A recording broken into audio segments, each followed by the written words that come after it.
eine Folge. Der weiß, wir haben im letzten Part das Spiel abgeschlossen. Falls ihr übrigens guckt den letzten Part an. Und ich habe gerade noch entdeckt, dass es Videos gibt. Und deswegen gucken wir uns die mal an.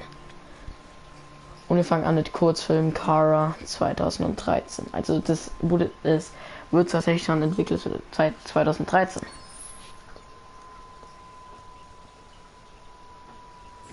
Sollte sogar für PS3 rauskommen. Hat sich dann doch verspätet und ist dann auf die PS4 gekommen.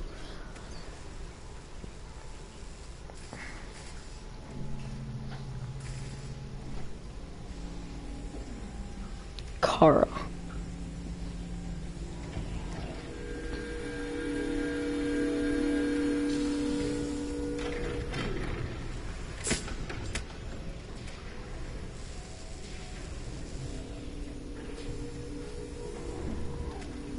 Can you hear me? Yes. ID. KPC 89750. Und es ist übrigens auf Englisch, das kann man auch nicht umstellen.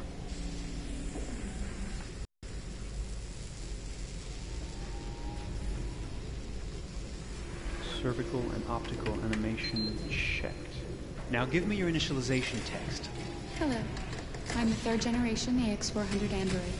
I can look after your house, do the cooking, mind the kids. I organize your appointments. I speak 300 languages, and I am entirely at your disposal as a sexual partner. Your quantic battery that makes me autonomous for 173 years. Do you want to give me a name? Yeah. From now on, your name is Kara. My name is Kara. Initialization and memorization checked. Now, can you move your arms?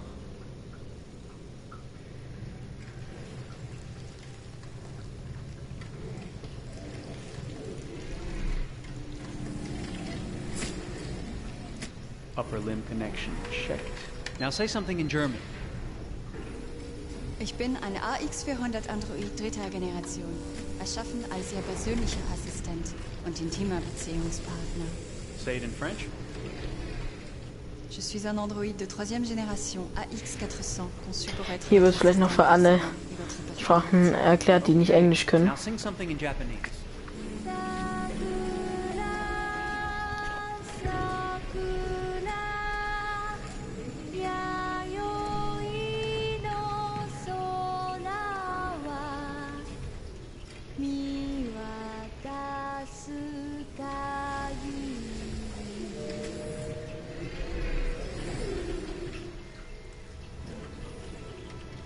Multilingual verbal expression checked. Go ahead, take a few steps.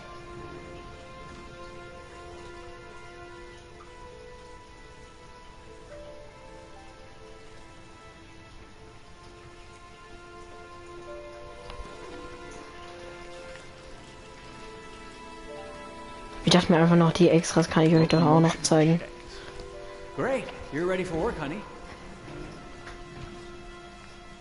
What's going to happen to me now? I'll reinitialize you and send you to a store to be sold. Sold? I'm a sort of merchandise. Is that right? Yeah, of course you're merchandise, baby. I mean, you're a computer with arms and legs and capable of doing all sorts of things. And you're worth a fortune. Oh, I see. I thought... You thought? What did you think? I thought... I was alive. Shit, what is this crap? That's not part of the protocol. More memory components going off the rails. Okay, recording. Defective model. Disassemble and check the required components. You're disassembling me, but why? You're not supposed to think that sort of stuff. You're not supposed to think at all, period. You must have a defective piece or a software problem somewhere. No, I feel perfectly fine, I assure you. Everything is all right. I answered all the tests correctly, didn't I? Yeah, but your behavior is non-standard. Please, I'm begging you, please don't disassemble me. I'm sorry, honey, but defective models have to be eliminated. That's my job. If a client comes back with a complaint, I'm going to have some explaining to do. I won't cause any problems, I promise. I'll do everything I'm asked to. I won't say another word. I won't think anymore. But I've only just been born. You can't kill me yet. Stop, will you please stop? I'm scared.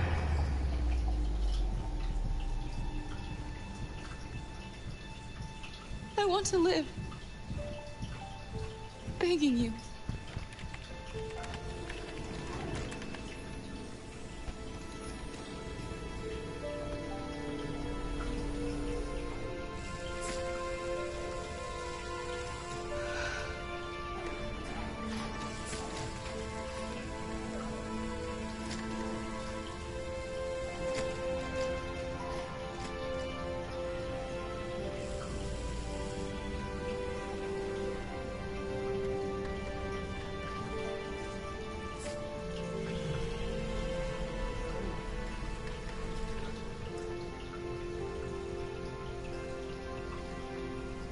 Go and join the others.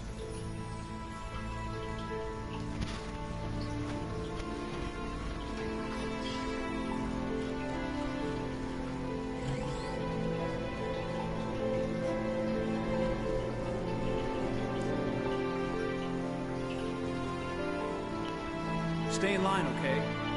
I don't want any trouble. Thanks.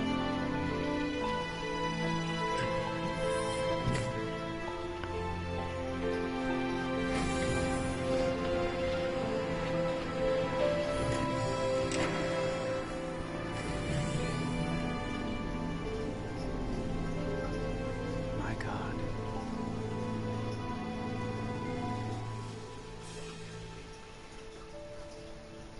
Das war wahrscheinlich die Kara, wo wir kennen.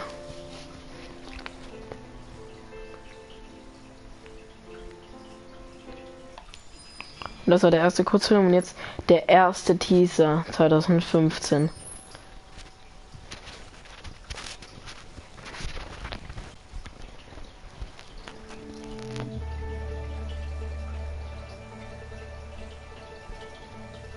Detroit.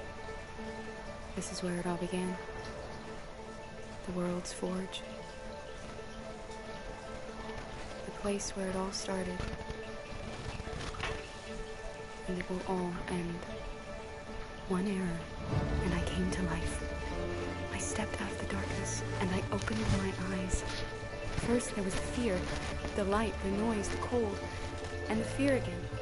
I could feel my hands shaking, my heart pounding in my chest. Life running into my veins. I wanted to live. I fought for that.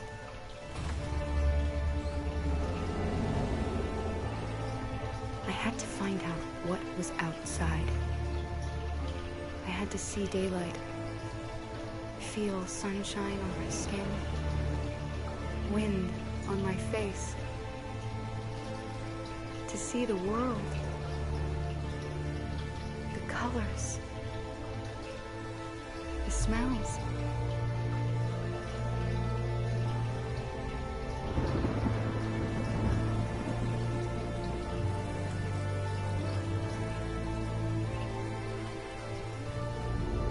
But the world is not what I imagined. Ach ja, Leute, ich werde euch nicht alle Enden zeigen. Könnt ihr bei anderen YouTubern anschauen. Oder? Ja. Könnt ihr. Unfair and brutal. It almost convinced me I was nothing. Less than an object, just an obedient machine. But deep inside me, I could feel something different. A gentle and warm whisper telling me that I am alive. I had to escape. I had no choice. Escape to love, to hope, to live, to figure out what that force inside me was. Maybe I will change the world. Maybe I will choose a different path. Now, it's up to me to decide. My name is Kara. I am one of them. This is our story.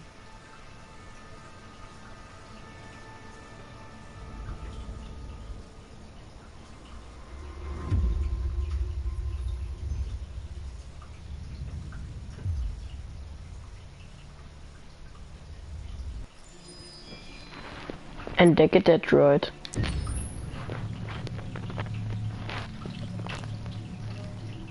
When David and Guillaume film got back in touch about making Detroit, I wasn't terribly surprised they decided to make it because the fan response was so intense. So it makes sense that they would choose to do that after the enthusiasm.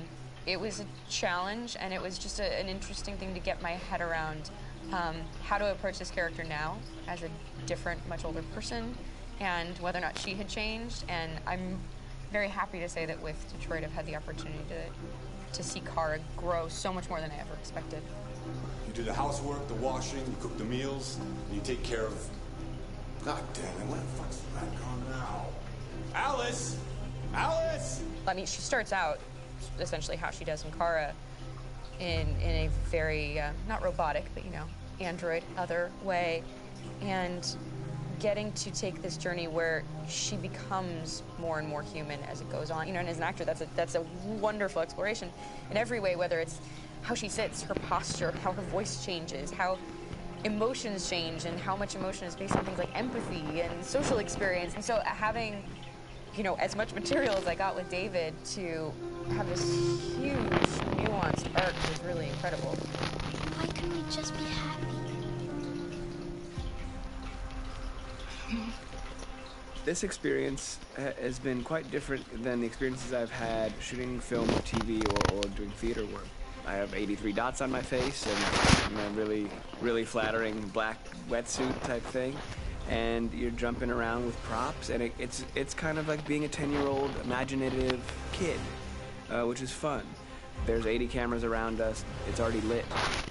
So we just shoot and shoot and shoot and shoot and shoot. There's no change of sets, there's no hair and makeup, there's no wardrobe, so we move really fast, and we'll go through about 35 pages in a day. Working in TV or film, we'll probably do 6 pages a day.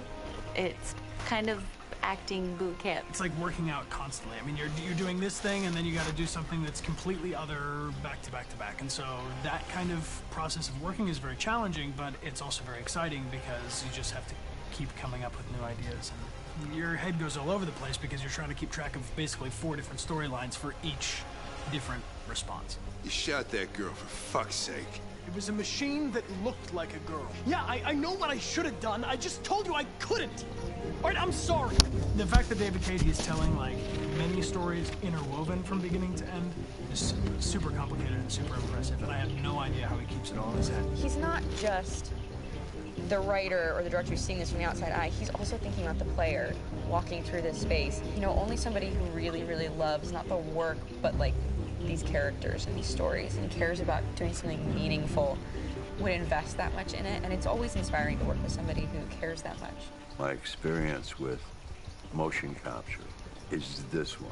And I found it sort of terrifying in a way, because they said the computer's going to build you. But then, as we got into it, I realized all the elements of it were still artistic.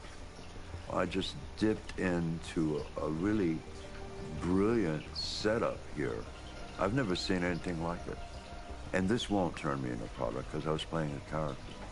So, it's wonderful. In the game, Detroit comes back because of a revolutionary industrial rebirth. And there's no reason why that can't happen in Detroit, because they have such tremendous infrastructure for millions and millions of people who can very easily support, you know, a new industry. The city is really strong and resilient, but the city has also been through so much. You see the damage, but it takes that time of kind of rebuilding and reinvesting into the city that I think is happening slowly but surely. The potential of Detroit as a city is something that this game does a lot of justice to, because it would be easy to look at Detroit as some place that used to be, and that's not the case. This game provokes a lot of conversation and reflection on our potential near future engagement with machines. That's what we are to them. There's merchandise on display in a shop window. I think that a group that feels marginalized, feels like they deserve and have earned access to themselves and the environment around them, and are trying to figure out a way to articulate how to get freedom. What was I designed to be? Their slave? Their toy? It plays with your comfort levels. You think that this is fine, you're comfortable with it, until something blurs the line and throws you off, and now do I feel differently about whether this should be allowed? Should it be banned? Should it be encouraged? You're gonna ruin our lives, and for what? for a bunch of machines? They are not machines! They are alive! I'm alive! You're alive! They're nothing! There are lots of comparable comparisons to any type of persecution of religion, race, etc., dating way back. It can't just be a video game where you shoot 'em up or where people make these choices to do whatever. I think that's the whole point. You have the choice, and you can either choose to go in one direction with your character or another. And I think that's going to be very telling about the game. Very telling. I think there's going to be a really strong reaction to this game, which has such a strong perspective. I'm that much more proud of it now to get to be a part of it because it's important. In this game, you're actively building and designing the character through not just what kind of shield does he have or what color hair does she have, but like their temperament and the way they deal with problems. The different endings to this game are so radically different based off maybe seemingly insignificant choices in the moment, but like life, they all add up. And can't play life again, though.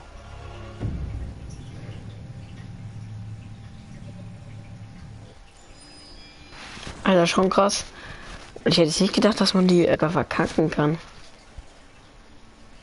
Aber schon irgendwie komisch, so komische Kugeln im Gesicht zu haben.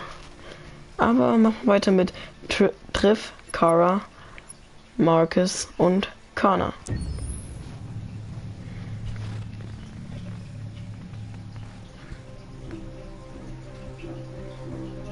My name is Marcus. My name is Connor. My name is Kara. I am one of them. This is our story. I think who Kara is, or how I would describe Kara, depends entirely upon who's playing her, because you have the option to make her multiple different people depending on the choices she makes. But I think she does start out incredibly naive, incredibly innocent, and kind of hapless. I'm sure we used to be friends before I was reset. Maybe we can be friends again. She's a person who's characterized, I think, by empathy. She's a person who really, she just comes from her heart. You'll never leave me, right? Promise you'll never go. I promise. Kara, please! Are you okay? Are you hurt? Wait a minute. Leave her alone! Kara, leave her alone! The really beautiful thing that I've had the gift to be able to do is to essentially build a person from the ground up, because that's what she's doing throughout the game. And with every experience she has and every person she meets, she's building, you know, first emotions and then a sense of judgment, and it's sort of an exploration of what it is to be a human. Don't worry. Luther and I will be right here.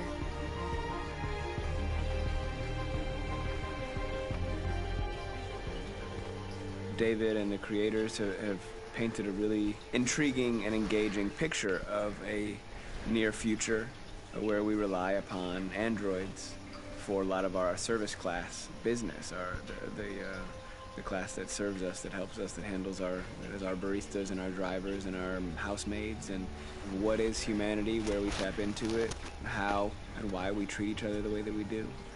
And my character Marcus has a really intriguing journey, becoming deviant, realizing that he actually has feelings and human qualities inside of him, and it's a really incredible ascension into becoming fully realized and coming to terms with what you actually deserve better than this in life. And not only do you want it for yourself, but you want it for your peers. We've come here to demonstrate peacefully and to tell humans that we are also living beings.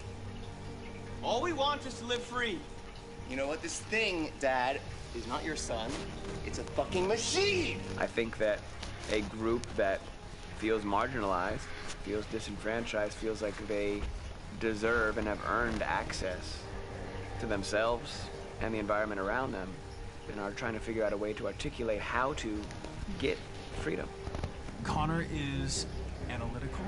Connor takes things literally. He starts in the beginning place where he's very mechanical.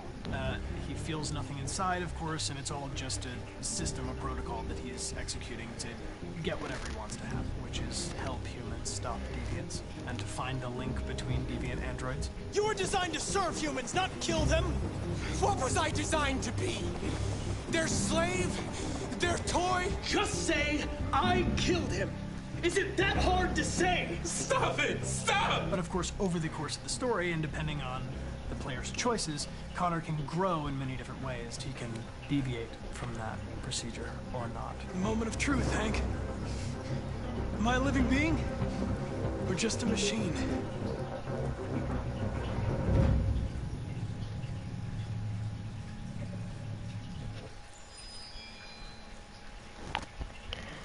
Detroit, eine interaktive Geschichte.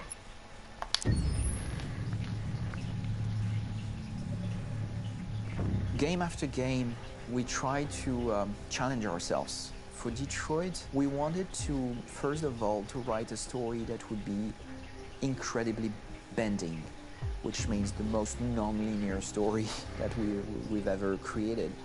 And we wanted really the player to have the possibility to change the story, change his own journey. When you're writing at Quantic, you're writing for an interactive medium. You know, when you're working in television, you'll put a character in a difficult situation, and you as a writing team will argue about what would that character do. But ultimately you have to decide what happens, and you just show the audience. What's interesting about interactive drama is you bring the player into that conversation, and it changes your job slightly as a writer, because your job is to provide a narrative context in which the player can write his own story. You're giving him this kind of narrative Lego that he's going to snap together into his own shape. You also have the ability to make your audience attach themselves to your characters, because the audience is in some sense responsible for what happens to the characters. It's just a few cans. Come on, let's go. We have some cash now. You used me to steal that money. How could you do that? I trusted you. What is a bit specific about this scripts is how large they are. If you take a film script, there are about 100 pages, but here we have to deal with a script that is between 4,000 and 5,000 pages. Everything becomes bigger because we don't just tell one story, but we tell all the possible stories that can be told within this narrative space. On Act 3, our final act, we have around 1,000 different scenarios, and every one of those scenarios has to be as interesting, as passionate, as strong, and as emotional for the player. We want every action that the player does, every interaction that is available to serve in telling the story, and help the player understand who his character is, and build that character moment to moment.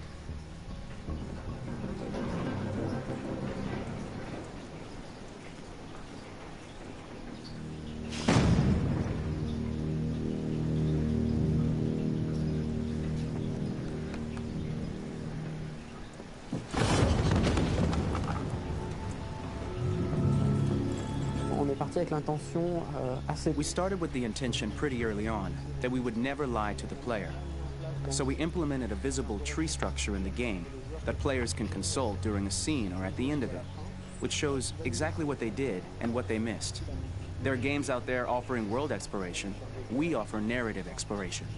You know, keeping control of such a wide and large story is a huge challenge. So same thing when you shoot with actors, because you will need to shoot many different versions of each dialogue, of each scene. For actors, it's a huge challenge. Because of the style of the game, you have so many different ways that the character can go. Every decision, it's what I call kind of choose your own adventure. Like every decision that the player makes, it's going to open up 40 more pages of material and experience that ties in, which means as a performer, you have to try to continue to make things feel real that the player might not ever see, but also that in performance it's not always connected to a previous act. It's grueling, it's hard work, but it's a great team and I enjoy doing it. I was really frustrated. I was until I got to this point where I kind of was able to step outside of my own experience and even in a lot of ways my own process and be able to step outside of that and okay, this is something new you there. How do I give you what you need and still feel like I'm doing what's right? And once I did that, then all of a sudden it got really fun. It was much freer and having to approach it in a new way and think about the player and think about how it serves them and what I'm doing for them or what I'm letting them into. It's really, I think, helped me grow in general.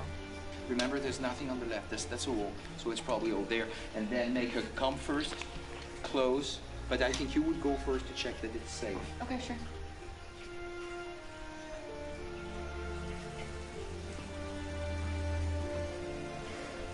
The most enjoyable thing about working in performance capture on this kind of project is that if I shot a film, I would get to do one of these endings. I get to do so many different things as Connor.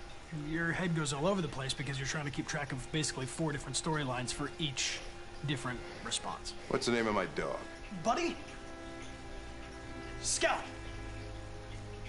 I think it's Jack. I can't remember.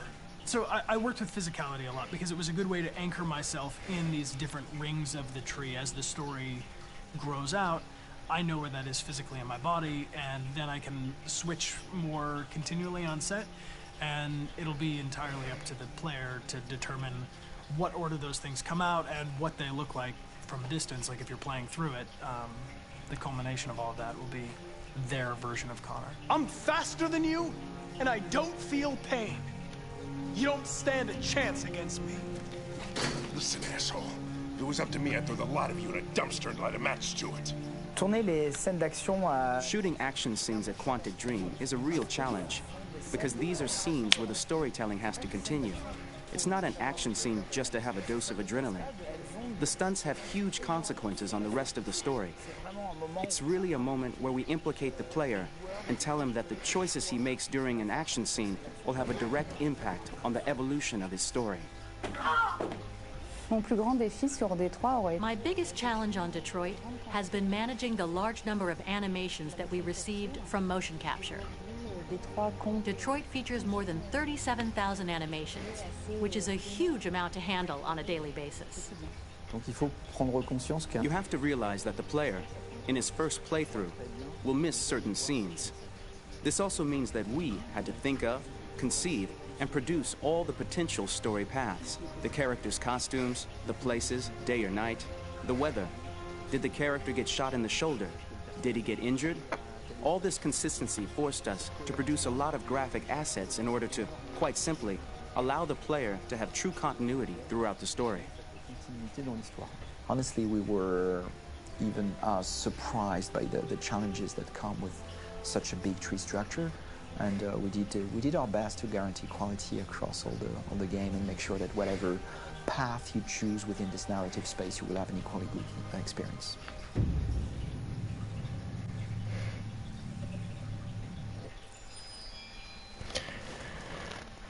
Das muss bestimmt lange dauern, Junge.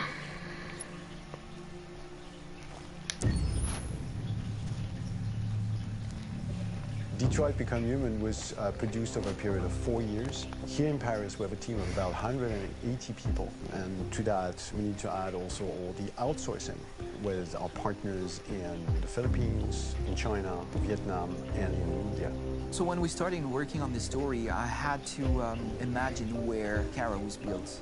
And for whatever reason, the city of Detroit came very quickly to my mind because it had already an incredible story by itself with history and themes. So we traveled there with the team, and we were really moved by what we saw, and we could really feel the desire to fight and really be born again. And we just continued this curve, this growth, and just imagine what Detroit would be like if the Android industry was, using these huge factories to build androids there. A very strong element in Detroit is that there's a lot of industrial wasteland and a lot of nature too, and for us, the graphic designers, it was an incredible playground. The destroyed zones which we wanted to preserve, we appropriated them to turn into something else. Then in the areas that needed to be rebuilt, we were able to imagine our Detroit of the future. We didn't want to make a science fiction universe, but a world of anticipation. If we chose science fiction, we could have imagined flying cars, extraterrestrials, but those things are very far from our current everyday life. Anticipation is more about gleaning from our contemporary reality, the one we know, because Detroit is set in 2038, and 2038 is tomorrow. The difficulty we had was sticking to reality. That is to say, technology becoming more and more invisible, a lot more elegant, and at the same time, making it visual. So all the computer equipment, autonomous cars, we simply had to invent. They are in fact very technological objects, but at the same time remain very credible and ingrained in reality. To create a cohesive universe in the fashion and clothing of the human characters in 2038, I didn't want to put an accent on strange shapes, or really vibrant colors, and things we wouldn't know.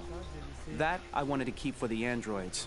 The goal was to create something familiar which we can identify with in this future setting. Working on the artistic direction for the androids was a bit special because this is a project about the place they could occupy in the human world. It was out of the question for them to be too beautiful or too perfect. They had to correspond to every social class, rich and poor. Inspired by everyday utilitarian clothes, I brought a modern touch by adding dynamic display surfaces, the armband we can see on the side, the triangle on the front and back, an LED. Like that, there's no confusion. Wait. You're sending an android? All right, ma'am. We need to go. You can't do that. Why aren't you sending a real person? Once we cast the actors, we travel to meet them in order to scan their faces.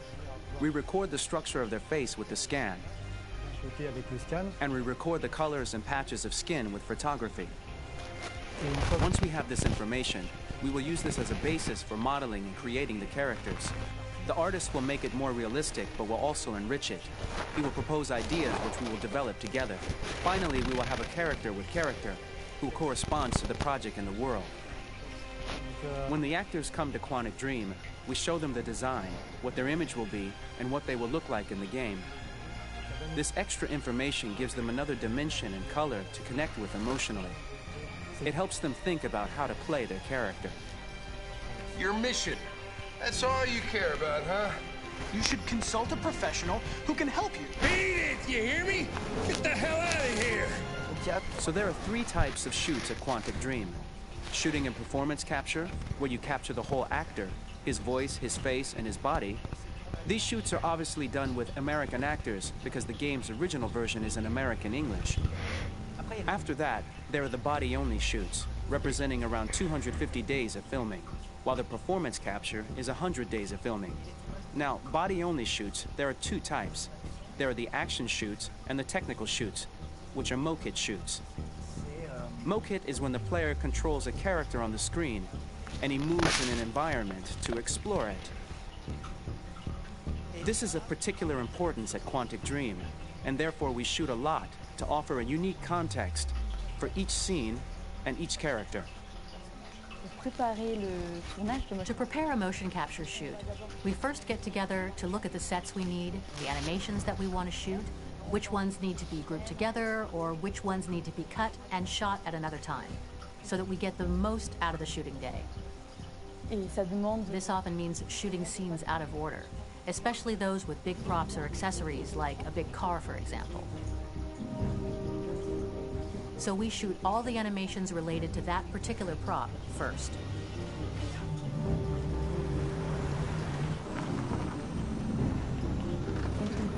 The biggest challenge for the mocap team was shooting a Spider-Man mokit. We had to build a wall and attach an actor to a harness with cables so we could pull him up and render him climbing. The shooting on this game total took about, I would say, more than a year, between 1 and 2 years, with about 300 actors on set. So it's quite a massive production. But so much happened on this set between the stunts and the shootings with a little girl and all these great actors that we had. It was really a very, very memorable for myself. Today, Detroit has over 37,000 animations. When we retrieve the motion capture data, it's just a cloud of points, which represent all the markers worn by the actors. From this cloud of points, we have a phase called retargeting, which gives us a skeleton. This skeleton will be applied to the characters of the game. There is still work to be done, but this gives us the main movements. Since we are working on something very realistic, we must recognize the actor and also recover all the emotion he expresses in his performance.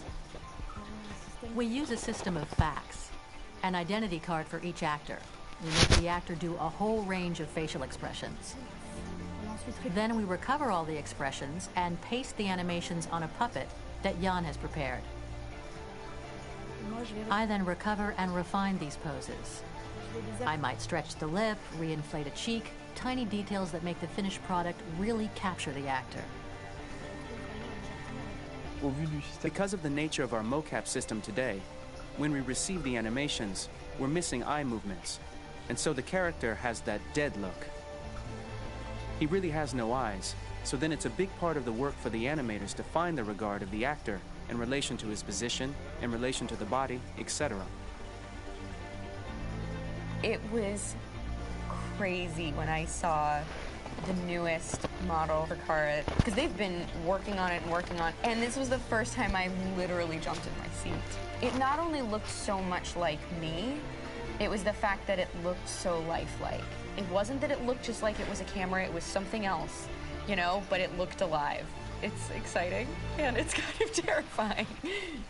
Game after game, we learned the rules of optics and filming, and our goal with Detroit Become Human was to have cameras that would actually emulate the optics of a real physical camera. So basically dealing with real-world imperfections was our main task, and just to make cameras look as real as we can.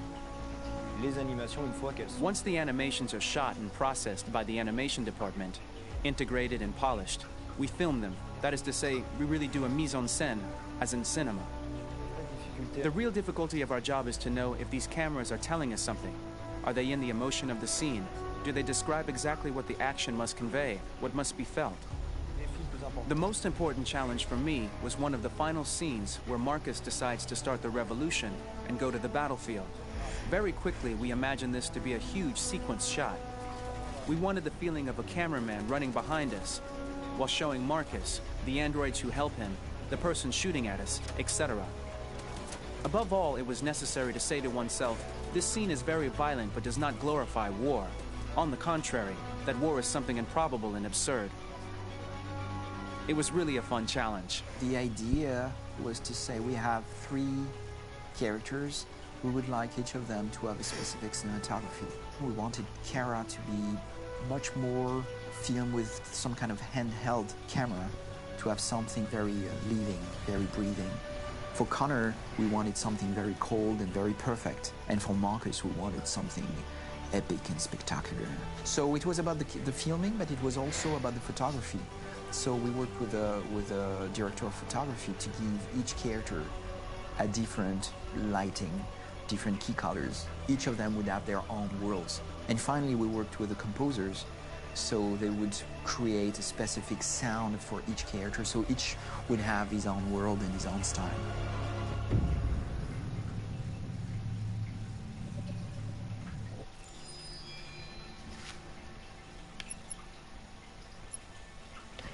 Der Soundtrack von Detroit.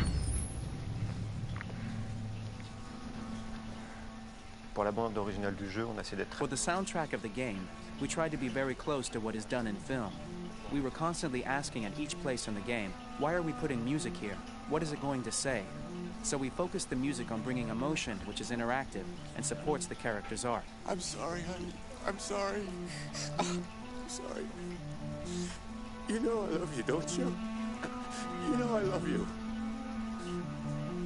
We make games that are very narrative. We're really into interactive drama, so the soundtrack also had to go in that direction, supporting the 3 characters' very different stories. We really wanted 3 colors, 3 musical sound identities, and from there, having 3 composers made sense, since the story of Kara, Marcus, and Connor are all completely different.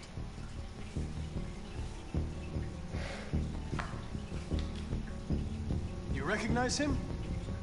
It's Carlos Ortiz. For Connor, we wanted a soundtrack that could be very cold and very mechanical, very machine-esque somehow. For Kara, we wanted a soundtrack that would be very moving and emotional. It was about the quest for identity, but it was also a journey about love and empathy. And for Marcus, we wanted something epic, something that would really represent the grand aspect of his quest. And we were very fortunate to find 3 incredibly talented composers, and working with them has been a dream, honestly.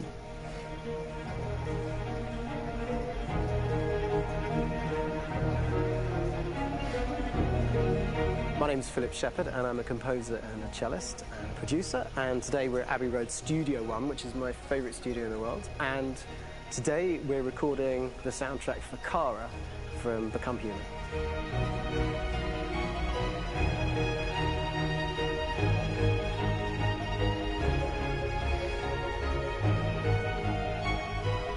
So when I compose a big project, I often travel just to kind of get out, and get some fresh air and some inspiration.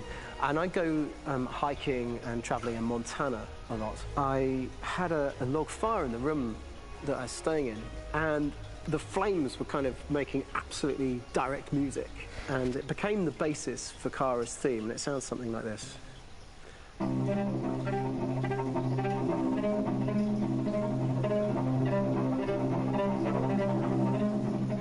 Now, over the top of that, I found a little theme that just seemed to fit over the top, which is taking Kara's name, Kara, and just using like a two-syllable motif, and it sounds like this. We're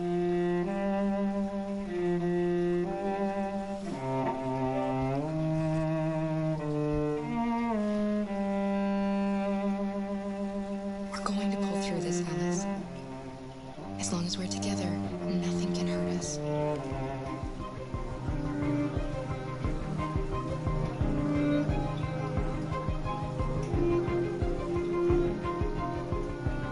And all the time that's fitting over.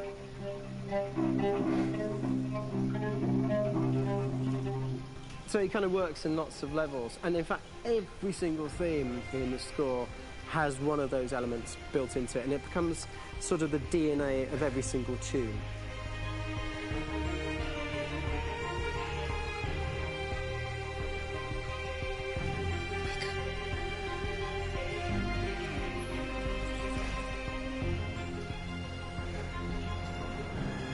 For me, writing this theme for Kara, I actually had to tap into what it feels like to be a father to daughters. I really had to tap into everything I feel about my daughters, and thinking, well, if I had to write music for them and that sense of trying to protect them but also give them the freedom, that's totally where it came from. Because each composer has been given the sort of narrative responsibility for very different characters, I haven't had to sort of go into other styles. I can actually be very loyal to this particular character and sort of hopefully encapsulate her. But it means also I've suddenly become very connected to this character. And if for some reason it goes to game over early, I'm going to be mortified. You know? They're over there! Starting a new project, for me personally, it's always finding the right tone, finding the right color, I like to call it. For me, it's finding that right texture that actually sits against picture really well. One of the biggest things is I created custom instruments for Connor.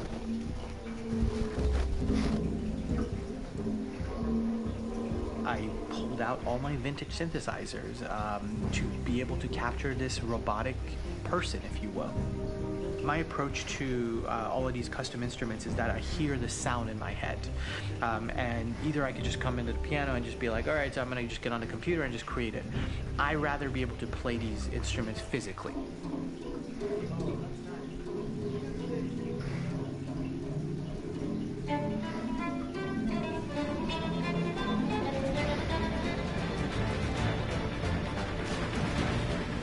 As soon as you see Connor the first time, there is a really interesting thematic idea that you hear, and that's just made out of a Moog synthesizer, but completely manipulated in multiple ways. And it's robotic. It has a little bit of an emotional to it. He's on his mission, so you feel that as well. So it just kind of gives you that cold, motionless, with a mission in hand that you kind of feel throughout the whole thing.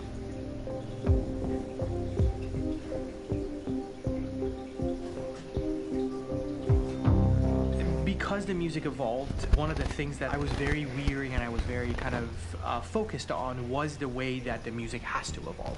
So my idea behind it was that Connor is a singular android that could at any point become a deviant or could actually stay as an android.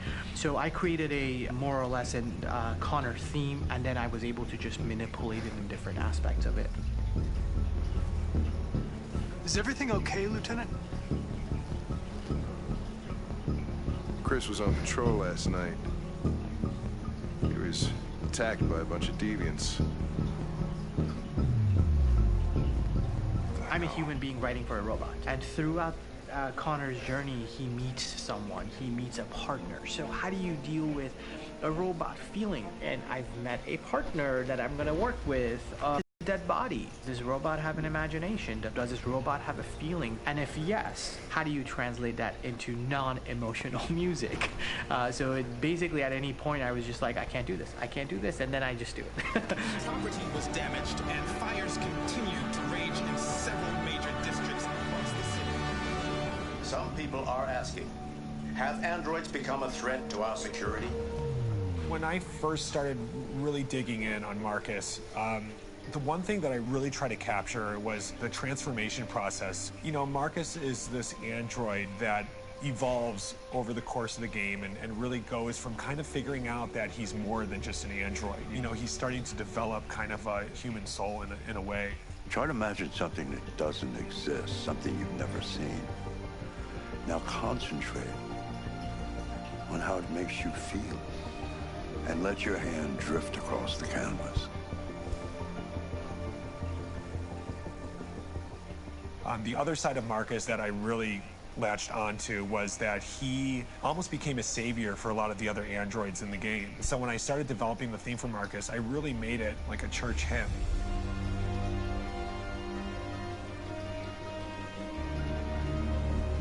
I wanted it to be very simple. I wanted to make it a chordal melody. I really wanted to make it almost like a Bach hymn. The tough thing with that is it had to be recognizable. If I made it too complex from a harmonic standpoint, it would be hard, I think, for people to kind of pick it out and recognize it. It's very acoustic derived, but it's also been treated with a lot of effects and things to kind of put it into the space that I felt the sound should be in. It can be beautiful, it can be haunting, it can be extremely powerful from an action standpoint, and I'm really happy with the way it turned out. The music is there, but it's subliminal and it's emotional, and people are feeling it, and it's not distracting. And that's tricky with a game like this, where you have to have a lot of ins and outs like that, where the music kind of has to get in and out of these moments. This is a war we're fighting with the humans. If we fail, they'll destroy us. I think the game's been put together so well, where I just wanted to make sure that I wasn't ruining the emotion.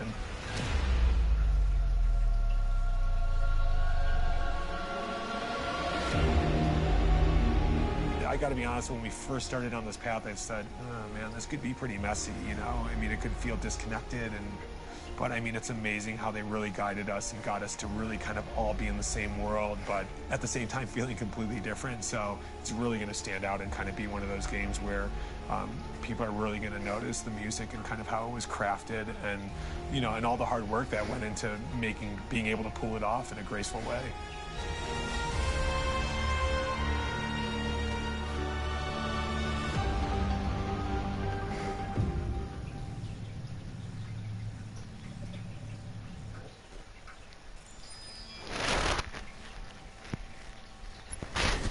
Android-Kurzfilm, Chloe.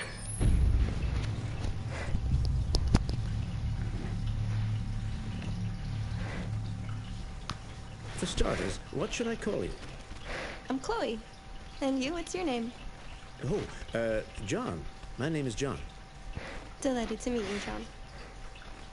Could you tell us a little about yourself and what you can do, Chloe? Of course. I'm the first personal assistant built by CyberLife. I take care of most everyday tasks like cooking, housework, or managing your appointments, for example.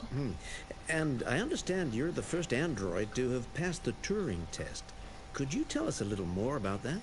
I really didn't do much, you know. I just spoke with a few humans to see if they could tell the difference between me and a real person. It was a really interesting experience. But this is the first time in history that man has created a machine more intelligent than himself.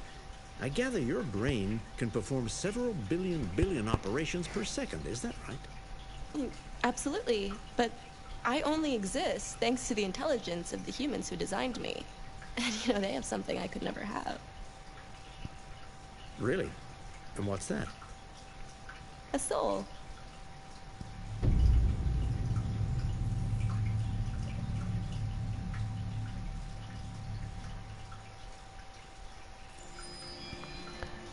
Detroit Kurzfilm Lufa.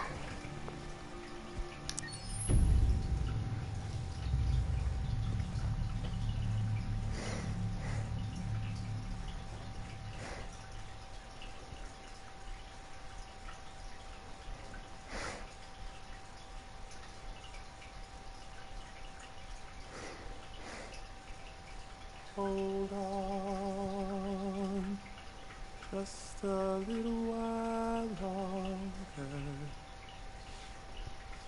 Hold on, just a little while longer. Hold on, just a little while longer. Everything will be alright. Everything will be alright. Fight on, just a little while longer. Fight on, just a little while longer. Fight on, just a little while longer. Everything will be alright. Everything will be alright. We will sing on just a little while longer. Sing on just a little while longer. Sing on just a little while longer. Everything will be alright.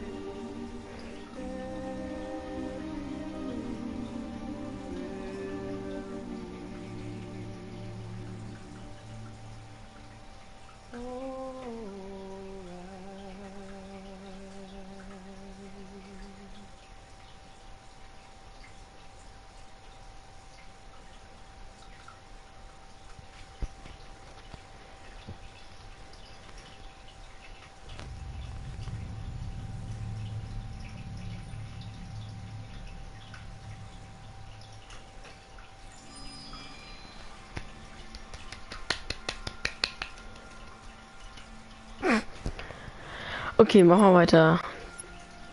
Der vorletzte Detroit Kurzfilm Slutgo.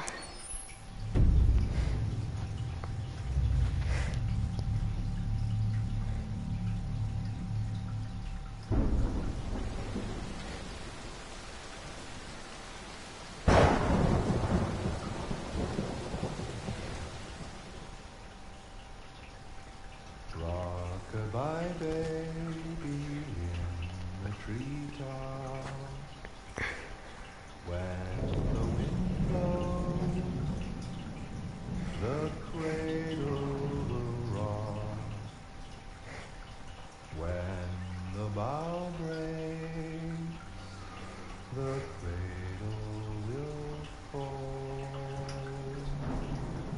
And down will come baby, cradle and all. Rock-a-bye baby in the treetop. When the wind blows, the cradle will rock. When the bough breaks, the cradle will fall. And down will come baby, cradle and all. Rock-a-bye baby in the treetop. When the wind blows, the cradle will rock. When the bough breaks, the cradle will fall. And down will come baby,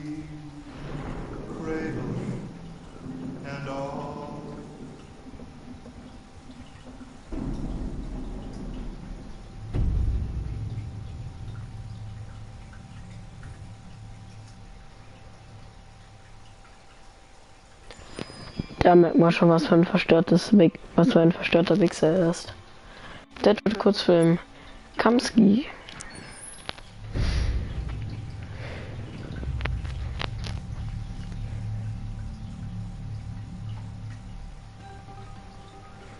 In the space of a few years, androids have completely transformed the world in which we live.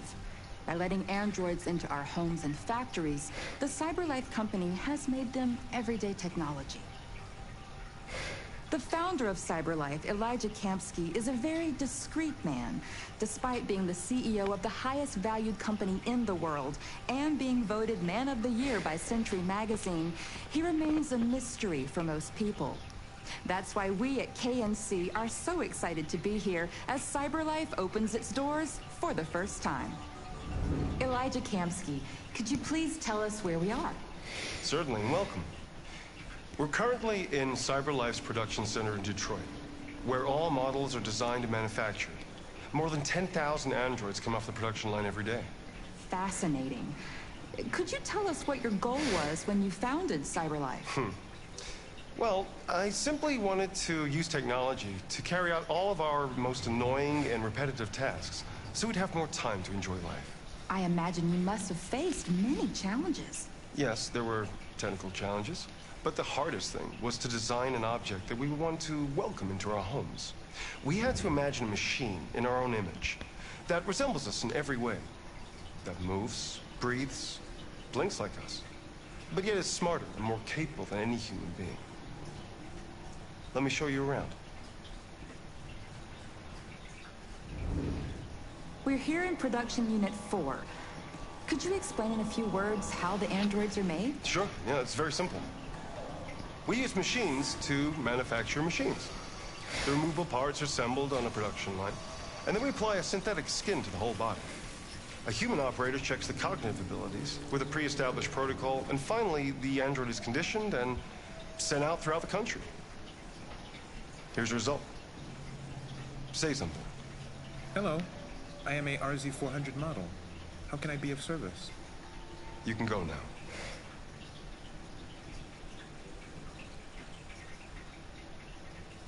Our androids are already replacing humans in many fields. For example, they represent more than 80% of all university professors and 63% of all medical staff. Tomorrow they'll replace our soldiers, and who knows, maybe one day, our leaders, to make the best decisions in humanity's interest. Come on. Replacing humans with machines has led to represent. What do you think about the situation? Okay. The first steam engines also caused an increase in unemployment. But no one today would imagine turning back the clock. Artificial intelligence makes everyday lives easier. Nothing can stop progress. What's happening here is inevitable. These days, more and more people choose to live with an android rather than another human being. Does this development worry you?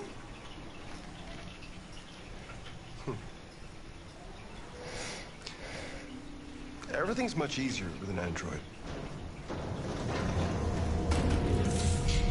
They obey your orders without ever complaining.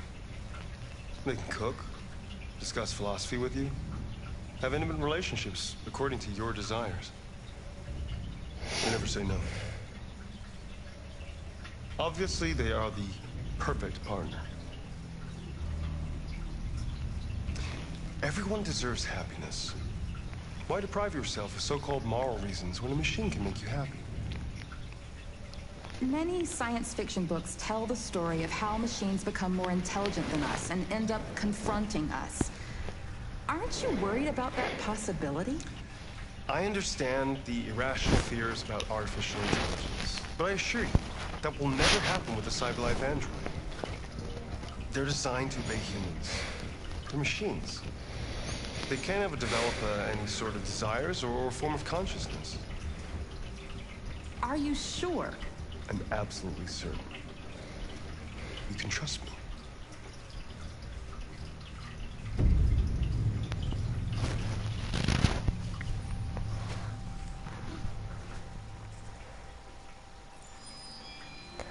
Und das waren alle Videos.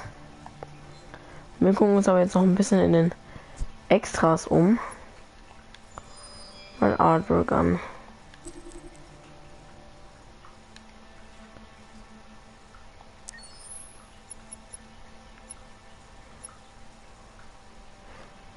Also ich werde jetzt nichts alles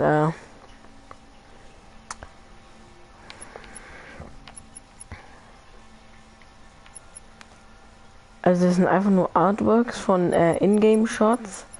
Und ich glaube nicht, dass ich die jetzt alle zeigen muss, oder?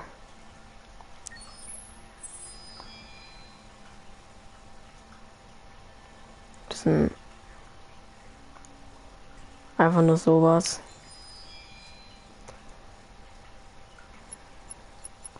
Und das war's halt.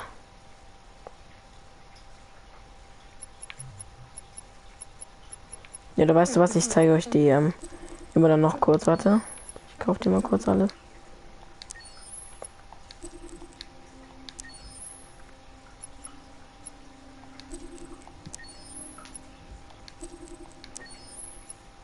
Das wird ja nicht so lange dauern.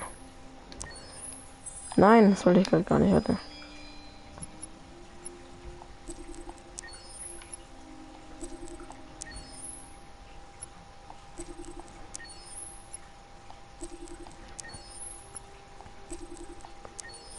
So, fangen wir an mit 1. Paket 1.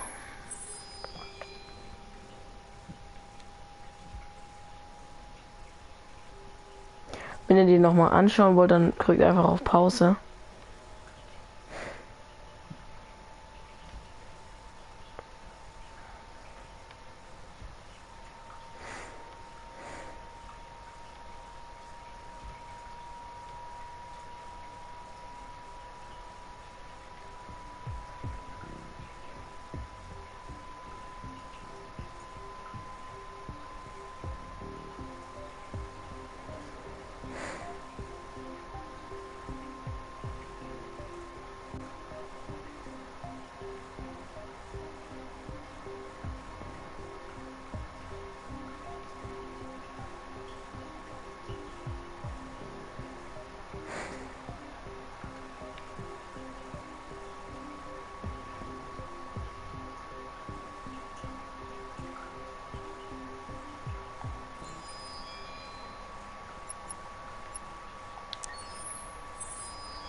So, das waren die Artworks und sorry, dass ich nicht kommentiert habe. Ich wollte einfach nicht kommentieren, weil es war ein Video. So, weiter mit den Soundtracks. Ja, okay, aber die muss ich jetzt auch wirklich nicht zeigen, oder? Das ist einfach nur Soundtrack. Und einfach eine Playlist anschauen. Also, die muss ich jetzt wirklich nicht zeigen. Die Galerie.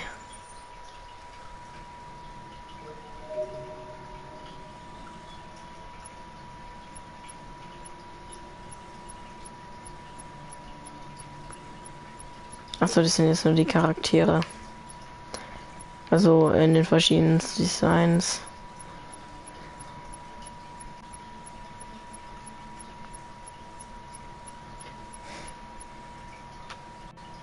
Natürlich ist die Taube auch dabei.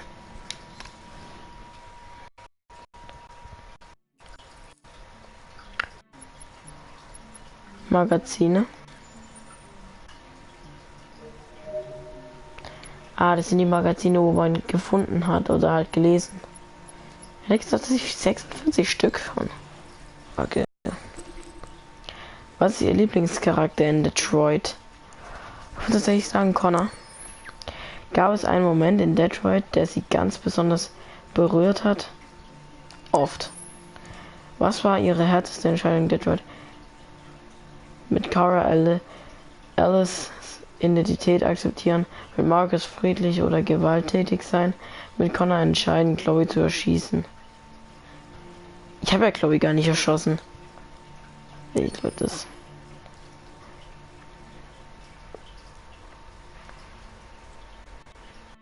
Ja, das sind ja noch die Ergebnisse, die ich eingegeben habe.